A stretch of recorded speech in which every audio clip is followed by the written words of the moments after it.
नमस्ते दोस्तों, स्वागत है आपका प्रॉपर्टी एक्सपर्ट पे, जहां पर हम आपको प्रॉपर्टी से रिलेटेड हर एक इन्फॉर्मेशन पहुंचाते हैं।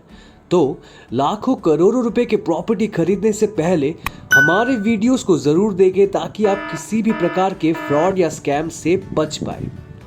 आज हम बात करेंगे कि किसी भी कंस्ट्रक्शन फ्लैट को खरीदते वक्त क्या क्या चीज़ें देखें जो वास्तु से ज़्यादातर प्रिंसिपल्स उसमें कवर हो जाए। इसमें हम एक दो नहीं 16 पॉइंट्स डिस्कस करेंगे। तो सबसे पहला पॉइंट लेते हैं जो है मंजिल। कौन सी मंजिल, ground floor, first floor, second floor या टॉप फ्लोर, कौन सी मंजिल वास्तु के हिसाब से बढ़िया है। सबसे पहले जो इसमें है, दिल्ली अर्थक्वेक प्रोन जोन है, जोन 4। यहाँ पर भूचाल बहुत ज़्यादा आता रहता है, तो दिल्ली में उस हिसाब से ग्राउंड फ्लोर या फर्स्ट फ्लोर बेस्ट है। इसमें ज़्यादा सिक्योरिटी या फिर सेफ्टी है। लो भूचाल आता है या फिर फटाफट निकल सकते हैं, लेकिन बॉम्बे में ये क्राइटेरिया नहीं है। तो बॉम्बे में ऊपर की मंजिलें ज़्यादा साफ़ सुथरी, ज़्यादा बढ़िया मानी जाती है। फ्रेश एयर मिलेगी आपको वहाँ और प्राइवेसी भी बहुत ज़्यादा रहेगी। ग्राउंड फ्लोर में प्राइवेसी नहीं है। ग्राउंड फ्लोर में सबसे ज़्यादा नेगेटिव इफेक्ट्स रहते हैं। पानी भरेगा तो ग्राउंड फ्लोर पे, गाड़ियाँ लोगों की आएंगी तो ग्राउंड फ्लोर पे, कोई भीख मांगने वाला आया तो ग्राउंड फ्लोर पे, कोई प्राइवेसी नहीं है वहाँ पर। ये प्रॉब्लम रहती है। तो नॉर्दर्न इंडियन प्लेन्स में गर्मियाँ बहुत ज़्यादा है, उत्तर भारत में गर्मी बहुत ही ज़्यादा है, तो इसीलिए सबसे ऊपर की मंजिल गर्म हो जाती है। वो भी ठीक नहीं है। आपकी एसी की खपत बढ़ जाएगी, तो फर्स्ट या सेकंड फ्लोर मतलब दूसरा या तीसरा मंजिल जनरली बेस्ट है। बीमारी होती है, वो लिफ्ट में डरते हैं, तो उनके लिए उतरना मुश्किल हो जाएगा फिर। तो ऐसे लोगों के लिए ग्राउंड फ्लोर बेस्ट है। तो कई सारे क्राइटेरिया जो पर्सन टू पर्सन वैरी करते हैं। अब दूसरा क्राइटेरिया लेते हैं, किसी भी हाउसिंग सोसाइटी सैकड़ों मकान होते हैं कई बार, तो फ्रंट का लेन या बैक का लेन या साइड वाला ले, तो इसके लिए भी क्राइटेरिया अलग अलग है। अगर आप शांति से जीवन बिताना चाहते हैं, तो रिटायर हो चुके हैं या फिर मान लो, तो पीछे वाला वो बढ़िया है आपके लिए, क्योंकि वो जनरली सस्ता भी होता है। अगर कोई आप बहुत एक्टिव लाइफ जी रहे हैं, आप प्रोफेशनल हैं, मान लो आप आर्किटेक्ट हैं, आप इंटीरियर डिज़ाइनर हैं, आप डॉक्टर या वकील हैं, या आप लेडी है और आपने ये आप लेडी या फिर बुटीक खोला हुआ है या जनरल स्टोर ही है, आप देखना हो वो फ्रंट में ही चलने या फिर चल के ज़्यादा आता है, तो फ्रंट में लेना अच्छा होगा। आप क्लाइंट को बुला रहे हो तो वो तुरंत लोकेट कर पाएगा, आपका जो फ्लैट है आराम से वो देख लेगा। तो ये भी एक क्राइटेरिया है। अब तीसरा क्राइटेरिया लेते हैं, फ्लैटों में या घर में उसमें मत्था कम होना चाहिए, यानी विथ कम होना चाहिए और गहराई ज़्यादा होनी चाहिए मकान की। इसी को कहते हैं गौमुख। षणमुखा मतलब फ्रंट कम और गहराई ज़्यादा होगी तो क्या होगा, आपको प्राइवेसी मिलेगी, सेफ्टी मिलेगी, सिक्योरिटी मिलेगी, और ये सबसे बढ़िया है।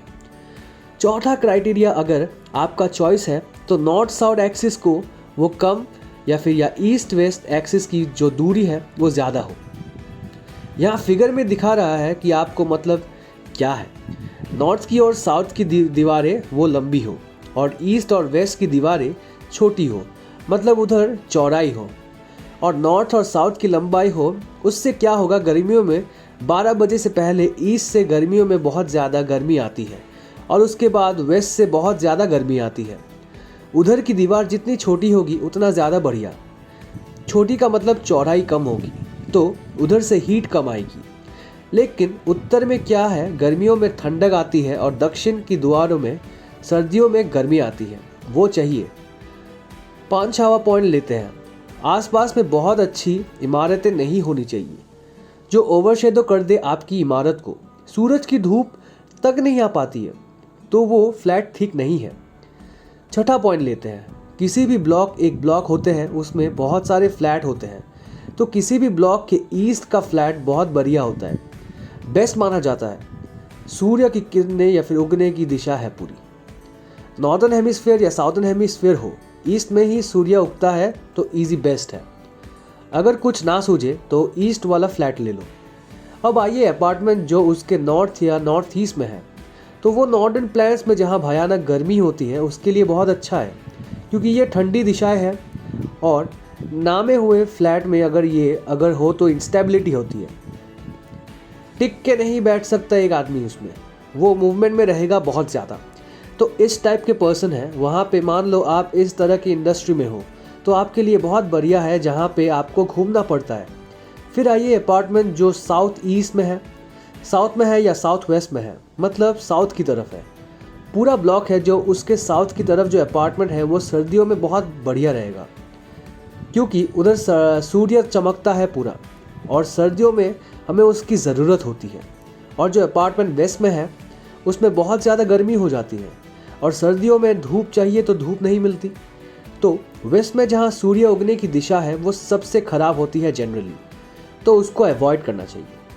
अब 7वां पॉइंट है स्क्वायर या रेक्टेंगुलर प्लॉट लो। स्क्वायर बिल्डिंग होना चाहिए लगभग और लंबाई चौड़ाई 2 गुना से ज़्यादा काफ़ी नहीं हो।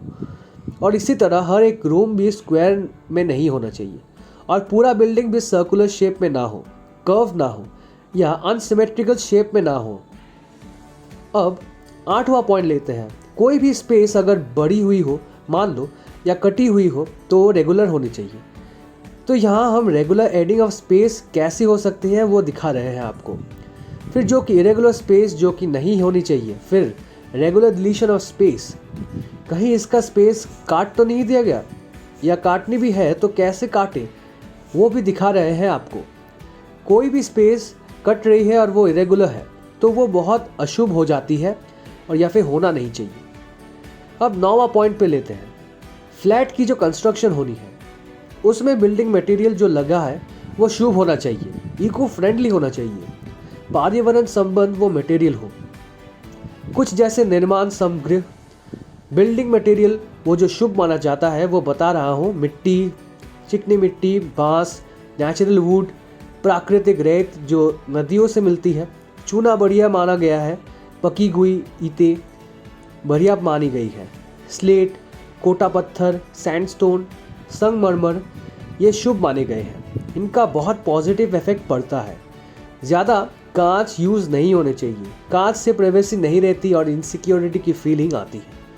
अब 10वां पॉइंट लेते हैं। मेन डोर पे आते हैं। जो फ्लैट है उसका मेन डोर, उसके सामने मेन डोर का फ्लैट नहीं होना चाहिए। ये बहुत अशुभ है, हमेशा प्रॉब्लम रहेगी घर पे। फिर मेन डोर जब आप खड़े होते हैं तो बैक डोर नहीं दिखना चाहिए, ये बिल्कुल सामने बैल्कनी नहीं दिखना चाहिए। मेन डोर पे जब खड़े होते हैं तो ना तो टॉयलेट दिखे, ना किचन और ना ही बेडरूम। ये मेन डोर के सामने नहीं होना चाहिए। तो क्या हो, तो ड्राइंग रूम सबसे बढ़िया है। फिर 11वां पॉइंट लेते हैं। मेन जो स्पेसेस होती है मतलब रहने की जगह, मतलब कमरे अलग अलग, उनका मेन बताता हूँ मैं आपको। सबसे ज़्यादा ज़रूरी है बेडरूम, जिसमें आप 1 या 3 ज़िंदगी बिताते हैं। तो बेडरूम बहुत सेफ, सिक्योर और साइड जगह पे होना चाहिए। तो वो कौन सी जगह होती है मेन डोर से मैक्सिमम डिस्टेंस पर? प्रोबेबली लेफ्ट पे, और वो रूम साउथ वेस्ट इन डायरेक्शन में हो।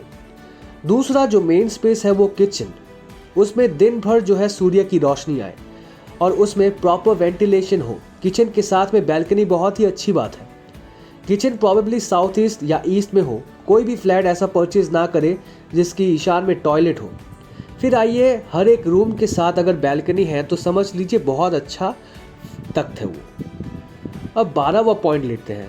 बढ़िया फ्लैट उसे माना जाता है जिसमें दिन भर रोशनी मिले, जिसमें दिन भर मान लो पढ़ना है, खाना पकाना है तो स्विच ऑन करने की ज़रूरत ना पड़े लाइट्स। बहुत बढ़िया वास्तु है। किसी भी फ्लैट को जब आप खरीदने जाते हो या किराए पर लेने जाते हो तो सूर्य उधर से एक प्रहार बाद में आप वहाँ पे गए और सारे खिड़कियाँ दरवाजे खोल दिए और आपको हर एक कोने का तर दिख रहा है आराम से, तो इसका मतलब बहुत बढ़िया वास्तु है उसका। अदरवाइज़ आप देखना डीलर जाते हैं, स्विच ऑन करना शुरू कर देते हैं जो मकान पहले से बने हुए होते हैं, तो उसको स्विच ऑन मत करने दो। पहले खिड़की दरवाजे खोल लो, फिर देखो सारी चीज़ें दिखाई दे रही है खुली आंखों से या नहीं। अगर दिख रही है तो बहुत ही अच्छा है। फिर आते हैं 13वां पॉइंट पे, वो है पानी की अवेलेबिलिटी। पानी इजीली अवेलेबल है कि नहीं। जिस तरह आउट दिल्ली में इतना बुरा हाल है, पानी का टैंकर मंगवाया जाता है, महीने का 1000 रुपये इसका ही बिल आता है। तो पानी की availability as well as quality कि आरओ के बिना काम चल जाए, इससे अच्छा क्या होगा। अब चलते हैं 14वां पॉइंट पे, पानी की लीकेज ना हो, डैम ट्रेस ना हो, सीलन ना हो उसमें। सीलन का मतलब है वहाँ राहु का प्रभाव है वहाँ पे। तो हमेशा देखो ऊपर, अगर ऊपर की तरफ किचन में या टॉयलेट में सीलन है तो वहाँ ऊपर में प्लम्बिंग की कोई प्रॉब्लम है, वहाँ झगड़े होते रहेंगे, हद कुछ नहीं आना है। अगर आपने सबसे ऊपर वाला फ्लैट ले लिया तो आपके फ्लैट के ऊपर सभी फ्लैट के ओवरहेड टैंक नहीं रखे होने चाहिए, क्योंकि कोई ना कोई टंकी में प्रॉब्लम हो गई, लीकेज रहेगी और आपकी छत पे से पानी टपकता रहेगा। अंदर तो सीलन रहेगी, लेकिन क्योंकि आपकी पानी टंकी है ऊपर और उसको ठीक करा भी नहीं सकते, दूसरों की होगी तो भुगतते रहेंगे। 15वां नंबर जो कि बहुत इम्पॉर्टेंट है, ज़्यादातर लोग अपने जैसे लोगों के साथ रहना पसंद करते हैं। आप धर्म के बेस पे हिंदू और मुस्लिम की आप देखना जनरली अलग अलग सोसाइटी मिलेगी, या फिर जाति के बेस पे, या फिर प्रोफेशन के बेस पे। अब आर्थिक रूप से एक जैसे लोग आपको देखना, या तो 4 BHK वाले एक साथ रहेंगे या 3 BHK वाले एक साथ रहते होंगे। फिर देखना आपके पॉलिटिकल पोजीशन क्या है, सोशल पोजीशन क्या है, उसके हिसाब से भी सोसाइटी होती है। तो आप सोच समझ करके अपने ही जैसे लोगों के साथ रहें, मतलब जो आपसे ज़्यादा नीचे भी ना हो और ऊपर भी ना हो। और आइडेंटिटी कर ले कि आप धर्म को तवज्जो देते हैं या फिर जाति को या प्रोफेशन को। 16वां नंबर जो कि बहुत ही ज़्यादा इम्पॉर्टेंट है, किसी भी फ्लैट को अशुभ समय में बुक ना करें। मुहूर्त निकलवा ले, शुभ समय में ही शुभ काम करें। मकान खरीदना, मकान बनाना आसान नहीं होता। तो इंग्लिश में कहावत है, well begun is half done. सही समय पर काम किया समझो आधा तो हो ही गया। तो बस सही समय पर काम करें, और जब गृह प्रवेश या फिर गृह प्रवेश है तो उस वक्त भी शुभ समय पर ही गृह प्रवेश करें। उसके लिए मुहूर्त निकाल लिए। और वेस्टर्न कल्चर में भी हाउस वार्म सेरेमनी, ये भी एक कल्चर मानी जाती है। दोस्तों, thank you so much for watching. उम्मीद है आपको ये वीडियो पसंद आई हो। हमारी सारी वीडियोस को ज़रूर देखें ताकि आप किसी भी प्रकार के डाउट में ना फंसे हुए हो प्रॉपर्टी से रिलेटेड। Thank you.